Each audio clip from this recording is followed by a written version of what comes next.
নমস্কার বন্ধুরা, আজকে আমি আবার একটা নতুন ভিডিও নিয়ে চলে এসেছি। আমি শ্রাবন্তী আর তোমরা দেখছো শ্রাবন্তীর রেসিপি।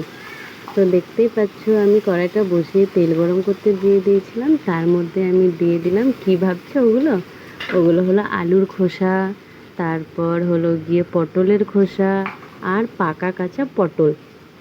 যেহেতু পটলগুলো ফ্রিজে থাকতে থাকতে পেকে গেছিলো, তো ভাবলাম যে আমি আগে ফেলে দিতাম, কারণ আমি কি করব জানতাম না, বুঝতাম না।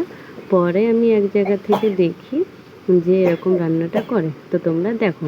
তো তার মধ্যে আমি দিয়ে দিলাম একটু হলো লবণ আর হলুদ, আর ওর মধ্যে দিয়েছিলাম আমি রসুন আর কাঁচা লঙ্কা। তো এগুলো দিয়ে ভালো করে মিক্স করে ভাজি করে নিচ্ছি, একদম ভালো করে ভাজা করে নিতে হবে। আর ভাজা হয়ে গেলে ওটাকে ঠান্ডা করে নিতে হবে, কারণ মিক্সির মধ্যে দিলে তো আবার গরমে মিক্সিটা মানে কিছু প্রবলেম হতে পারে। তো আমার ভাজা হয়ে গেছে, তো আমি ডাইরেক্ট মিক্সির মধ্যে তুলে নিচ্ছি পাংখার নিচে দিয়ে ঠান্ডা করার জন্য।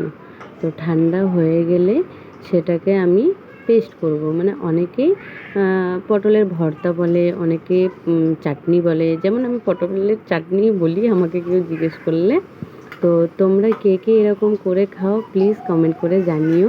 আর যদি কেউ না খেয়ে থাকো, তো আমার ভিডিওটা দেখার পরে তোমরা অবশ্যই বানিও ঘরে, দেখো খুব ভালো লাগবে। আমি আগে খেতাম না, বললাম না, তবে এখন আমার খুব ভালো লাগে।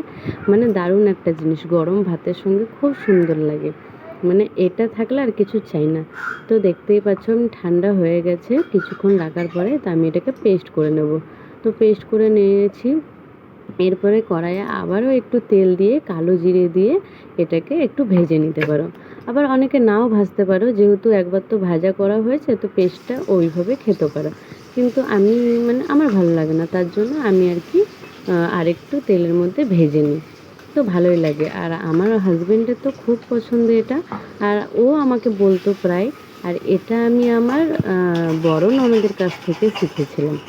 তো প্রথম আমি পারতাম না, তারপরে আমার ভালো লাগতো না, তারপরে ধীরে ধীরে দেখি ভালোই লাগে। তো তোমাদের কেমন লাগলো জানিও, দেখা হবে নেক্সট ভিডিওতে।